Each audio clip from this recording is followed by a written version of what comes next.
Ինչ ունեցվածք ունի Գագիկ Ծառուկյանը։ Հայաստանի Հանրապետության կոռուպցիայի կանխարգելման հանձնաժողովը հրապարակել է բարձրաստիճան պաշտոնատար անձանց 2019 թվականի ունեցվածքի հայտարարագրերը։ ԲՀԿ նախագահ Գագիկ Ծառուկյանը 2019 թվականին գնել է 3 ավտոմեքենա։ Նրանցից Rolls-Royce-ը արժե մոտ 350,000 եվրո եւ հենց 2019 թվականի արտադրության է։ Բացի այդ, նա նույն թվականին գնել է 2017 թվականի արտադրության BMW մագնիշի ավտոմեքենա 39 միլիոն դրամ արժողությամբ եւ նվեր է ստացել 2018 թվականի արտադրության Nissan մագնիշի ավտոմեքենա 25 միլիոն դրամ արժողությամբ։ 2019 թվականի դրությամբ նա ունի 17 միավոր ավտոմեքենա, որից միայն մեկն է նվեր ստացել, իսկ մյուսները գնել է։ 2019 թվականին Ծառուկյանը որևէ անշարժ գույք չի գնել, սակայն ունի 25 անշարժ գույք, որից 14-ը հողամաս։ Բացի այդ, նա 2019 թվականի դրությամբ ունի 44 թանկարժեք գույք։ Նախ նշենք, որ թանկարժեք է համարվում այն գույքը, որի արժեքը գերազանցում է 8 միլիոն դրամը։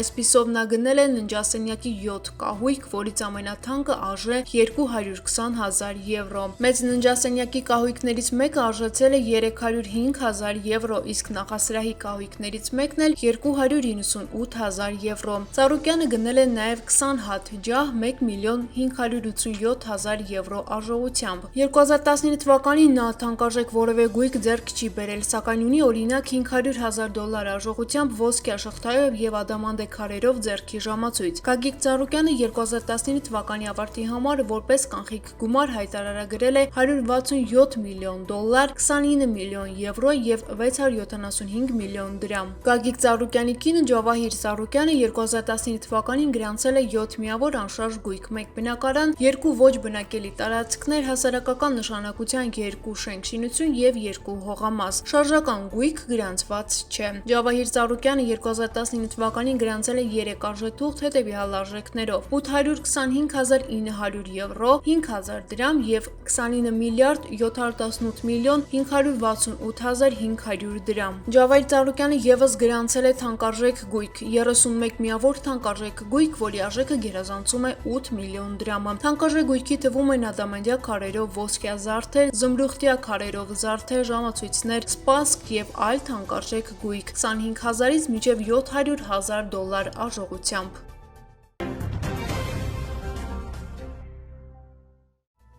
Դաժան սպանություն Վարդենիսում 25-ամյա երիտասարդին սպանել են շենքի մոտ, նրան նախ դանակահարել են, ապա կրակել։ Գիշերը կրակոցներ են հնչել Վարդենիս քաղաքում, ինչի հետևանքով սպանվել է 25-ամյա քաղաքացի։ Ամնուր.am-ի տեղեկություններով սպանվածը Թորգոմ Հարությունյանն է, ով Վարդենիսում հայտնի է որպես քրեական հեղինակություն։ Դեպքը տեղի ունեցել, երբ երիտասարդը տուն գնալիս է եղել, կրակոցները հնչել են շենքի մոտ, նա եղել է միայնակ։ Ըստ նախնական տեղեկությունների, մինչ կրակել է երիտասարդը նաև դանակահարել են։ Ըստ որոշ տեղեկությունների հնչել է 18 կրակոց, որից 2-ը դիպել է երիտասարդին։ Կրակոցները եղել են ինքնաձիգից։ Երիտասարդին հասցրել են Վարդենիսի հոսպիտալ, այնտեղ էլ նա մահացել է։ Նշենք, որ նա 2 ամիս առաջ էր նշանվել։ Ինչպես հայտնում է Ամլուր.am-ը, Թորգոմ Հարությունյանը վերջերս էլ քրեակատարողական հիմնարկից դուրս եկել եւ վարկած էր առաջ քաշվել, որ այս սպանությունը կապ ունի 1 տարի առաջ Վարդենիս ակունք ավտոճանապարհին տեղի ունեցած վթարի հետ, ինչի հետևանքով մահացել էր քրեական հեղինակություն Արան։ Ուշագրավ է, որ մահացած Արան եւս քրեական անցյալ է ունեցել։ Վերջինս տարիներ առաջ վիճաբանության ժամանակ սպանել էր մորեղբոր որդուն։ Իսկ ահա ինչպես նշում է լրատվական, ավտովթարի մեղավորը Թորգոմ Հարությունյանն է եղել։ Թե ինչքանով են այս դեպքերը փոխկապակցված իրար հետ եւ ինչ կապ կա գիշերը հնչած կրակոցների եւ 1 տարի առաջ տեղի ունեցած վթարի հետ, իրավապահները դեռևս փորձում են պարզել։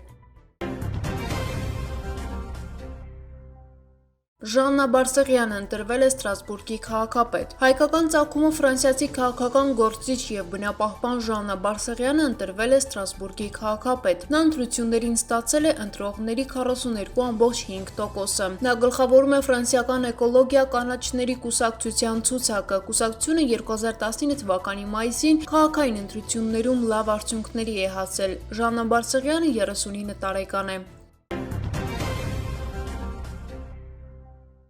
Միլիոնավոր մարդիկ կարող են մահանալ կորոնավիրուսի համավարակի երկրորդ ալիքի դեպքում, առողջապահության համաշխարհային կազմակերպություն։ Միլիոնավոր մարդիկ կարող են մահանալ կորոնավիրուսի համավարակի երկրորդ ալիքի դեպքում, հայտնել է առողջապահության համաշխարհային կազմակերպության գլխավոր տնօրենի ռազմավարական նախաձեռնությունների գծով օգնական բժիշկ Ռայների Գերան, հայտնում է CNN-ը։ Կարելի է զուգահեռներ անցկացնել Իսպանգայի հետ, որն իրեն դրսևորում էր ճիշտ այնպես, ինչպես կովիդը։ Այն նվազեց ամռանը եւ կտրուկ աճեց սեպտեմբերին եւ հոկտեմբերին, բերելով 50 միլիոն մահվան երկրորդ ալիքի ժամանակ, հայտարարել է նա։ Հիշեցնենք, որ վերջերս շատ երկրներ սկսել են թույլատրել կորոնավիրուսի համավարակի հետ կապված սահմանափակումները, իսկ Եմեն իր սահմանները բացում է այն երկրների ճանապարհորդների համար, որոնք կորոնավիրուսի տեսանկյունից ամենաքիչ վտանգն են ներկայացնում։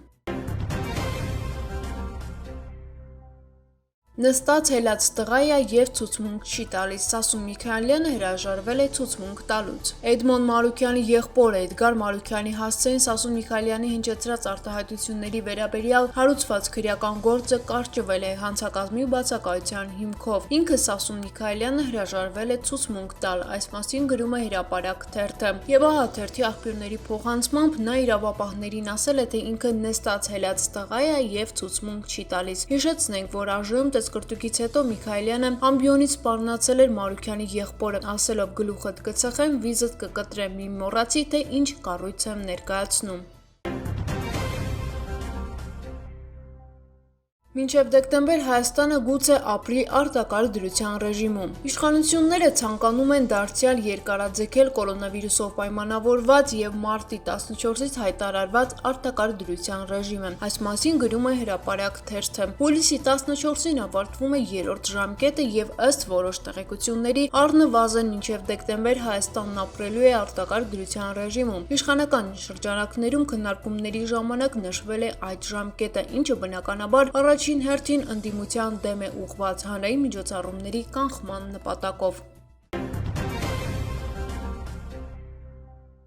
Կորոնավիրուսով վարակման 482 նոր դեպք կա, 11 մահ, որից 4-ը այլ հիվանդությունից։ Հայաստանում հունիսի 29-ին ժամը 11:00-ի դրությամբ նոր կորոնավիրուսով վարակվելու 482 նոր դեպք է գրանցվել։ Այս մասին հայտնում է Առողջապահության նախարարության հիվանդությունների եւ վերահսկման եւ կանխարգելման ազգային կենտրոնը։ Ընդհանուր առմամբ հունիսի 29-ին հաստատվել է կորոնավիրուսի 25127 դեպք։ Ընդհանուր թեստերի թիվը կազմում է 110571, վերջին մեկ օրում 1398 նոր թեստավորում, փաստացի այս պահին բուժվում է 11254 պացիենտ, ավելացել է 290-ով, վերջին տվյալներով ապաքինվել է 13297 անձ, վերջին մեկ օրում 181 անձ, ընդհանուր առմամբ 433 պացիենտ մահացել է, ավելացել է 7-ով, նախորդ օրը արձանագրվել է մահվան 4 դեպք, երբ պացիենտների մոտ հաստատվել է կորոնավիրուսային վարակ, սակայն մահը վրա է հասել այլ հիվանդության պատճառով։ Այդպիսի դեպքերի ընդհանուր թիվը 143-ն է։ Երկար հերթերն ու թղթաբանական քաշքշուկը բժշկասոցիալական փորձաքննության գործակալությունը թողնում է անցյալում։ Հաշմանդամության կարգ ունեցող անձանց ամենամյա վերափորձաքննության գործընթացը մարտից պարզեցվել է։ Եթե մեկ տարվա ընթացքում անձի մոտ առողջական որևէ փոփոխություն չի նկատվել, ապա բժշկական հանձնաժողովը նրան չի զննի։ Քաղաքացին առնվազն 3 անգամ տարածքային կենտրոն, առնվազն 3 անգամ ներկայանալու փոխարեն կարող է բացարձակ չներկայանալ որևէ տարածքային կենտրոն, ներկայացնել 1 անգամ էլեկտրոնային դիմում, որից հետո ԲՍՓ գրասենյակի տարածքային մարմինները եւ գրասենյակը իրականացնում է հատուկ ընթացակարգով վերափորձաքննությունը եւ քաղվածքը փոստային եղանակով ուղարկում է քաղաքացուն։ Կարգի թուղթն է երեխայի։ Փոստով փաստաթուղթը ստացել է նաև Էրիկի մայրիկը, աուտիզմ ունեցող 6-ամյա տղան 4 տարեկանում էր առաջին փորձաքննությունն անցել։ Այս տարվա մարտին վերափորձաքննության օր ուներ նշանակված։ Բարեփոխման արդյունքում խնայած ժամանակը հիմա Էրիկն ու մայրիկը այգում են անցկացնում, պատրաստվում այս տարի դպրոց գնալ։ Որ ասեմ, ինքը 2 տարում մի անգամից կանցնի իր աուտիզմը ու երկրորդ անգամ որ փորձաքննությունը անցնի, կարող է հերքվի, տես բան հնարավոր չի, էլի։ Գործակալությունը բարեփոխման վրա դեռ 2019-ից էր աշխատում, վիճակագրությունն են ուսումնասիրել ու պարզել։ Ամեն տարի վերափորձաքննություն անցնողների 98%-ի հաշմանդամության խումբը չի փոխվում։ Սկիզբ ենք դրել փաստաթղթային փորձաքննության ինստիտուտին, որոշակի ձևով, որովհետև այդ միջանձնային շփումները այս ոլորտում նվազագույնի հասցնելը նաև որոշակի զսպող մեխանիզմ է նախկինում գործող կամ ենթադրյալ գործող կոռուպցիոն մեխանիզմների համար։ Ձեռագիր կամ տպագիր դիմումը հարկավոր է ստորագրել, լուսանկարել եւ ուղարկել info@hhbsp.am հասցեին կամ տարածքային բաժինների առանձին էլ փոստերին։ Եթե անձը մեյլից դժվարանում է օգտվել, Viber-ով ուղարկելու հնարավորություն էլ կա։ Սա առաջի էջն է, քաղաքացու դիմումն է, դիմումի երկրորդ էջը, որտեղ ստորագրությունն է, եւ կից փաստաթղթերը քաղաքացին Viber-ով ուղարկելա։ Բժշկասոցիալական փորձաքննության գործակալությունն արդեն 1200 դիմում պարզեցված կարգով սպասարկել է, որոշման քաղվածքն էլ ուղարկել կենսաթոշակ նշանակող համապատասխան ստորաբաժանում։